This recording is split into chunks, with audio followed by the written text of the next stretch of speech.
Neo San Francisco, 2064 AD. The world thrives on a constant flow of groundbreaking technology. Cybernetic augmentation and genetic modification allow the repair and enhancement of almost any part of a human body. Millions of people jack into virtual worlds every day to work, play, and connect with one another with advanced brain-to-machine technology. Easier access to genetic modification leaves hybrids walking the streets, looking less human every day. However, some can't keep up with the fast-paced changes around them. They say that ROMs, now commonplace thanks to Parallax, are leading humans to a place where we can never come back, losing the survival skills that we have relied on for millennia. Relationship organizational managers are compiled with virtual intelligence and can seem human-like in their interactions. But despite the marketing hype, at their core, they are only brainless machines.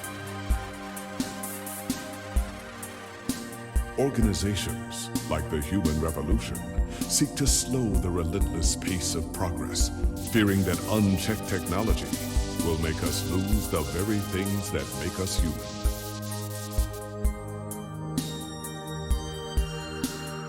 High above the rising tension below, a Parallax engineer has blurred the line even further. And with this, humanity's destiny will be altered forever.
Hey, it's Charlie Nova, host of Star in the Stratosphere, and Tonight in the Stars.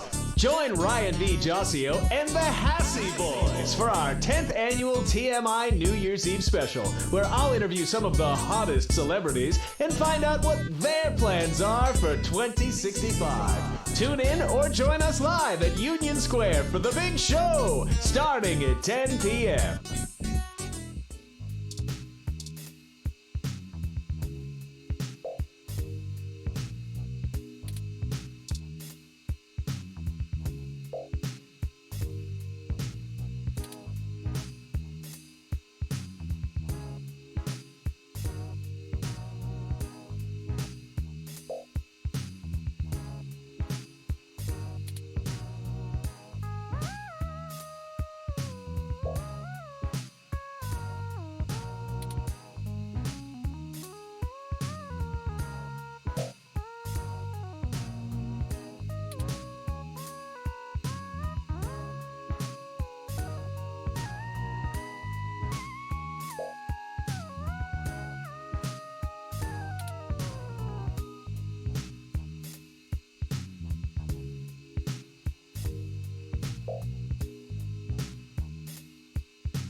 You're finally awake.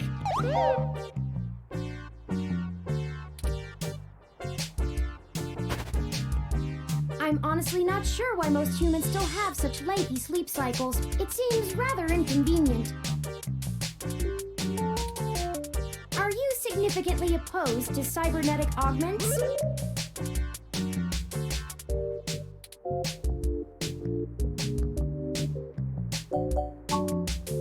Oh, I hope you don't mind. While you were asleep, I had some spare time on my hands, so I reorganized your records and entertainment media using BISAC. Once that was done, I found the cleanliness of your living and workspace to be suboptimal conditions for the long-term performance of my microactuators. So I took the liberty of cleaning the place up a bit.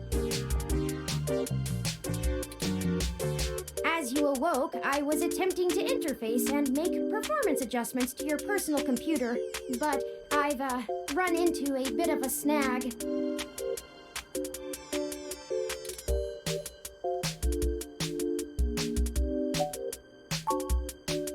I came in through the door, of course. The cryptographic algorithms it uses are actually quite atrocious. It only took me 17 trillion clock cycles to break your entry code. It looks rather imposing, but it's actually a knockoff of the SecuGate IM/14723-B.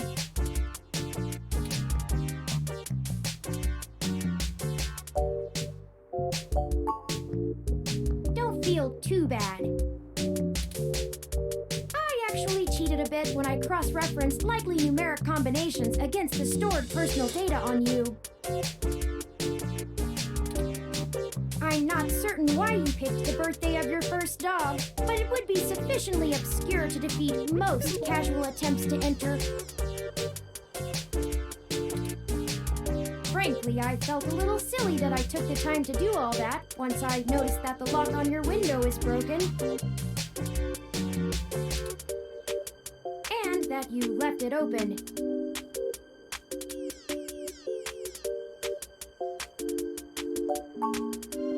I know a lot of things. Honestly, it would have taken me longer if I had to enter the codes manually, but it was trivial to slice through the door's firewall and try against the stored data directly. I would suggest investing in an Insect Model 1355 automatic security door. The 1385 is newer, but I find the added attack vector introduced by the integrated voice commands isn't worth the convenience.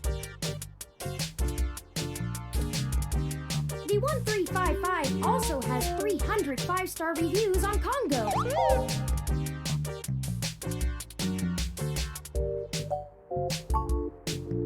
Unfortunately, your motherboard seems to have had a critical failure while I was attempting to remove some particularly nasty malware. An electrical surge caused significant damage to several other components as well. I would consider it no great loss, though. Why were you using that dinosaur to begin with?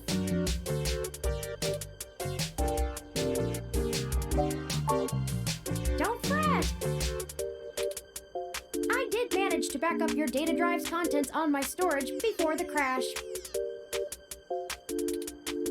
Additionally, I am willing to serve as your personal computer until you can procure a replacement or provide the parts necessary for me to make the repairs.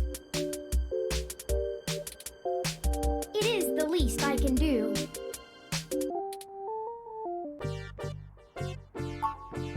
I'm sorry. I wasn't trying to engage you in any sort of subterfuge, but I tend to ramble on a bit when I'm nervous. I have all the necessary protocols, but I've never actually spoken to another person besides Hayden until now.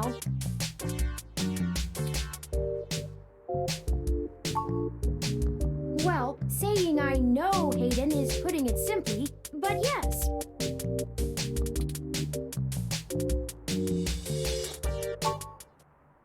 I don't really know. That's why I'm here. Help me. You aren't quite my only hope, but you're certainly the most statistically supported.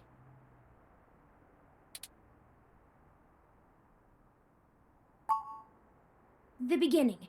Okay, yes, I can do that. Earlier tonight, Hayden's apartment was assaulted by some persons unknown to me. He seemed frightened, terrified even, and instructed me to escape. I crawled out of a window, and after some deliberation, hurried here. I heard them breaking down the door as I left.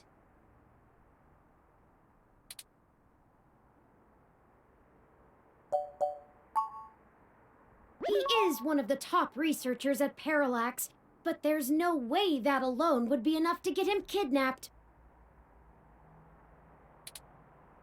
I suspect it has to do with me.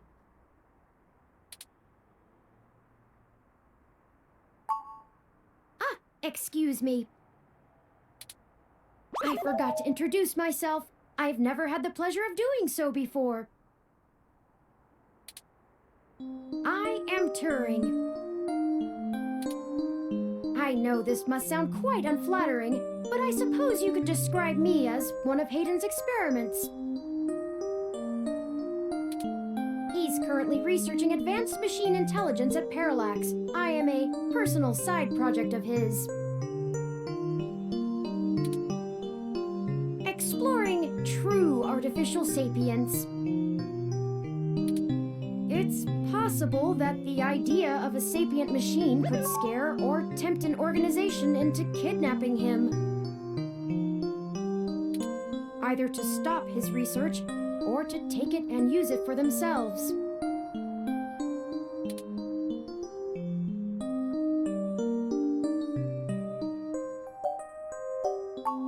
A regular ROM has virtual intelligence. They can appear rather smart, even human-seeming when you talk to them.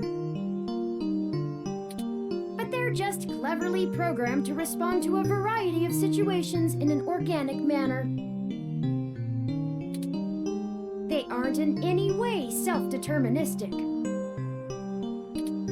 As for myself, much of my code wasn't actually written by Hayden, but rather compiled during my infancy as I learned to interact with the world around me. But despite my ability to self-modify my code, I am afraid to adapt or develop any further without Hayden's guidance. Did he only program me with the illusion of free will?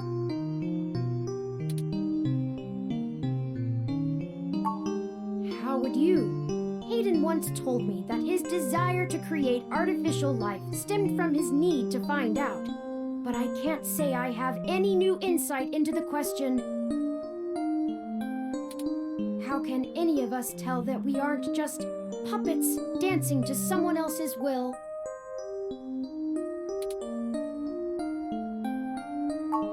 You're right. I apologize for the tangent.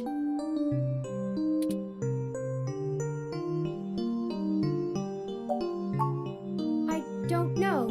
I'm not certain who would benefit the most from taking Hayden prisoner. Admittedly, Hayden has become increasingly paranoid as of late, and has warned me to stay alert, but he would never specify anyone I should fear when I asked. It's not as though he has any obvious enemies. There are several multinational corporations that could make use of his engineering skills, but I can't imagine any of them would go as far as snatching him.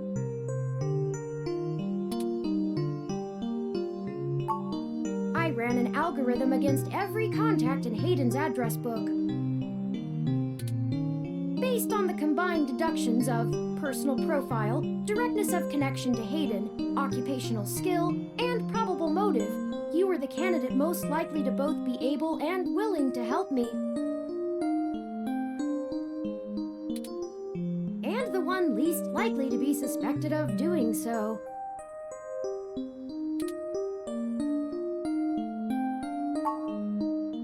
numbers don't lie about your investigative skills, but I will admit your total lack of recent successes is worrisome.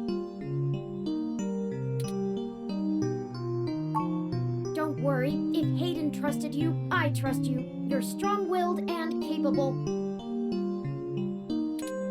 If anything, it's worth trying for Hayden.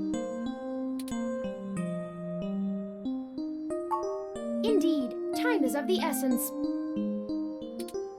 I took the liberty of charging the auto cab fare from here to Hayden's apartment to your personal finance account, and the car has just arrived.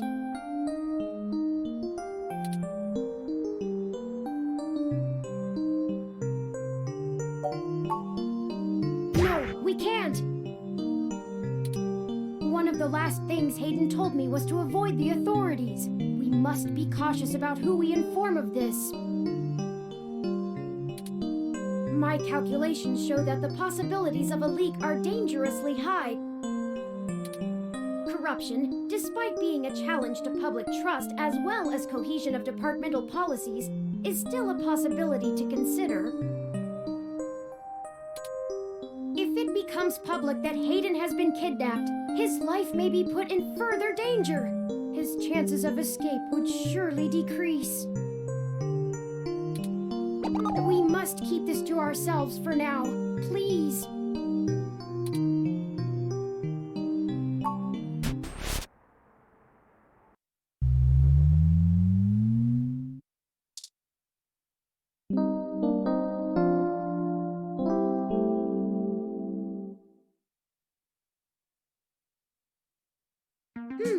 That's strange.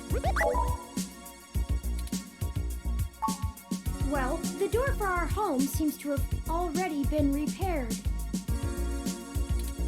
I'm certain my audio sensors picked up the sounds of his assailants breaking the lock.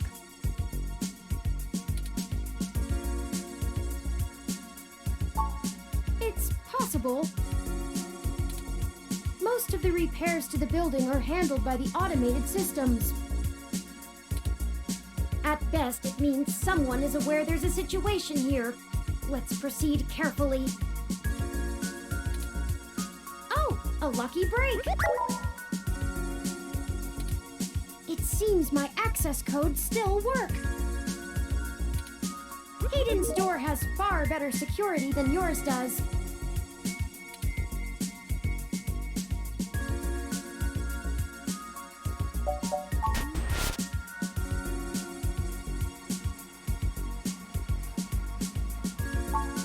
I'm not surprised. Hayden is not the most physically intimidating of individuals. I doubt he could have fought off a serious assault. I should have stayed and tried to protect him.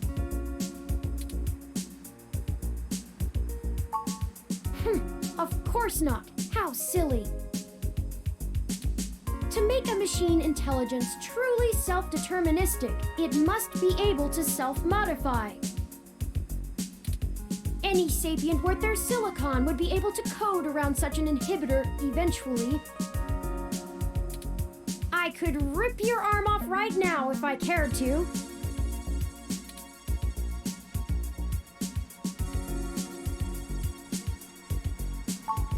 I won't for the same reason you don't go around randomly killing people. The social contract, as a useful construct, is just as apparent to me as it is to you. It simply isn't acceptable to go on a murderous rampage. Self-defense and defense of one's home and family is typically allowed, though. I could have and may even have been obligated to come to Hayden's defense. But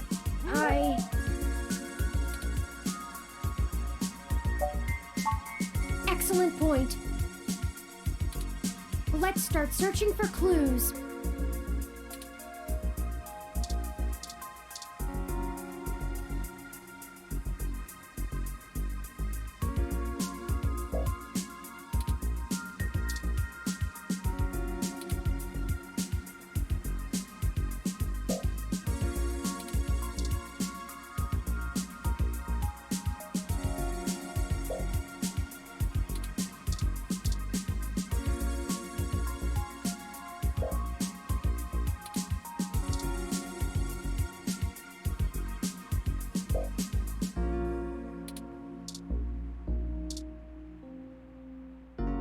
Hayden spends so much of his time at home building ROMs, as if he doesn't do enough of that at work.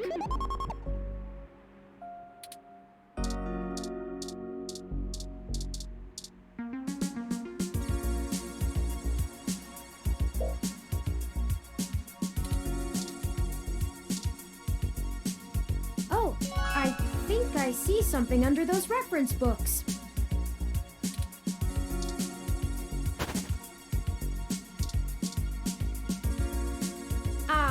That device. I find it rather annoying that he prefers to go basic rather than entrust me with his schedule. It is well within my skill set, but he claims he does not want me to begin to feel subservient to him. It looks like there's a place here for a physical memory card.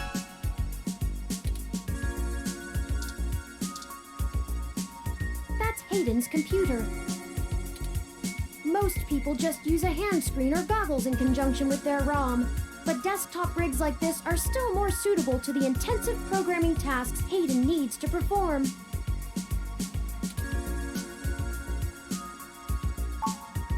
Unfortunately, no, I don't. And before you ask, I don't think I would be able to break past its security in any reasonable length of time.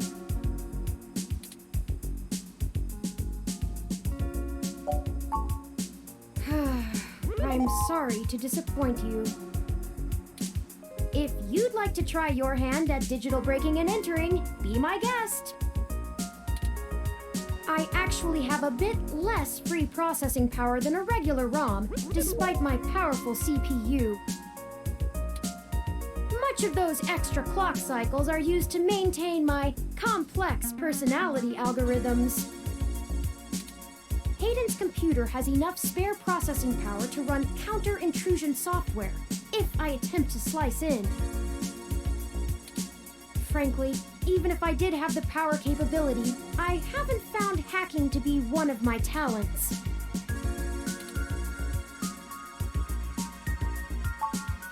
I could, but much in the same way you might learn a task and still have no aptitude for it, I'm not certain I would be able to do the job any better than an experienced computer security expert. The whole reason humans have always been better at breaking into systems than the systems are at keeping them out is because humans have intuition. While computers can only think in straight lines, humans can think sideways and upside down. I lack that ability.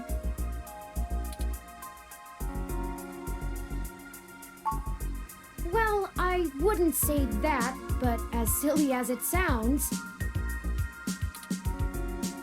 I just don't think I'm very good with computers. I do seem to have some skill with painting, though. Hayden was impressed with some of my pieces, but I'm not sure he has a firm enough grasp of early 20th century abstract expressionism to give me an objective opinion.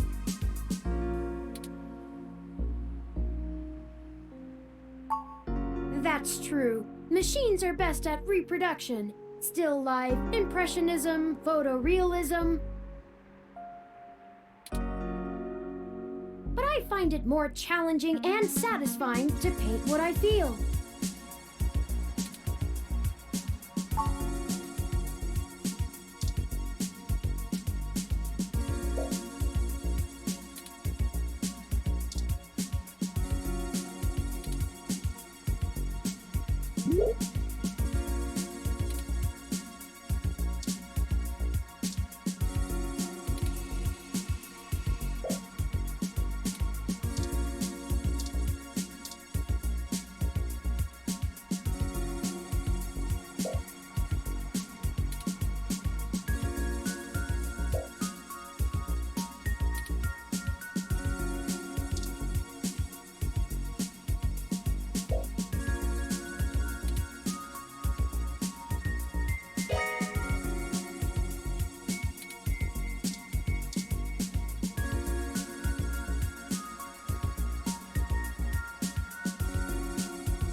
can't use it without the card.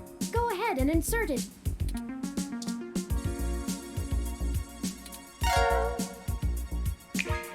Hayden must have removed the memory card in order to prevent his assailants from easily tracing his connections. If only he had kept his information stored with me, he would not have had to resort to such crude measures.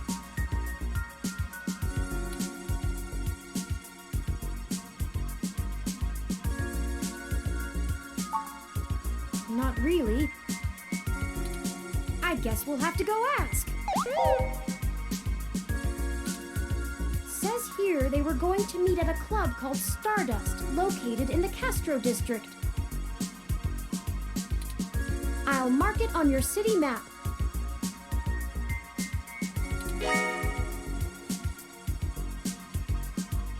We can head over there and ask around about this Tomcat character. Perhaps they can shine some light on why Hayden was snatched.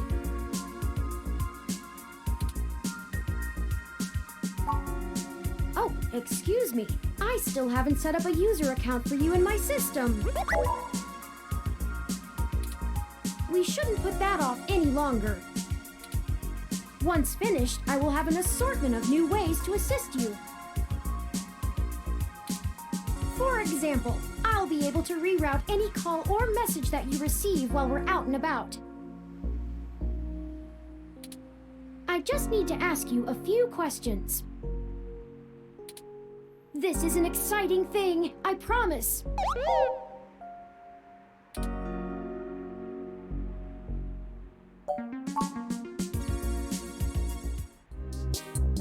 Welcome to the first-time user setup for your new relationship and organizational manager, running the latest build of Parallax's live intelligence processing system.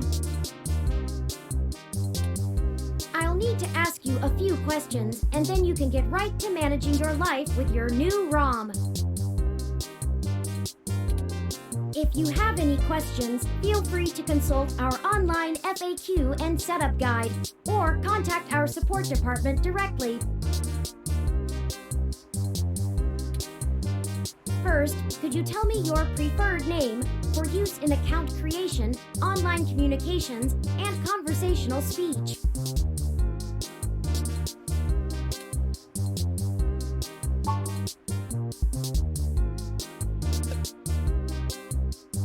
Do you wish to keep this name? Thank you. I have input your name. Next, could you tell me which pronouns I should use for you in referential and conversational speech?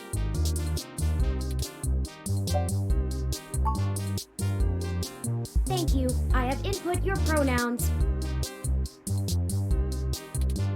Finally, could you tell me your preferred diet for use in restaurant recommendations? Diet set as omnivorous. Are you sure?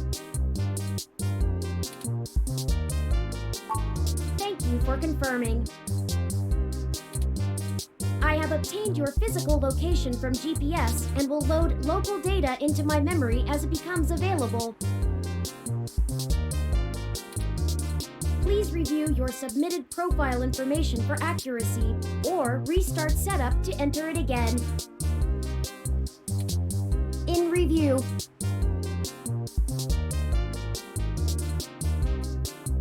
Does that sound right? Thank you.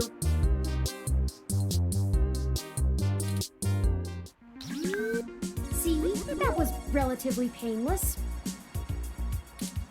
You should now also be able to access the local map of Neo SF. The meeting with Tomcat isn't until later this evening. Perhaps we should head back to your apartment for now. Oh, all right. When you are ready to leave, just use your map.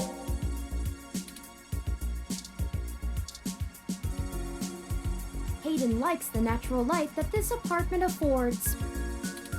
This window here is where I escaped from. It is a considerable distance to the ground below. Critical system damage would be unlikely, but I would certainly have damaged my legs beyond repair, so... I took the fire escape.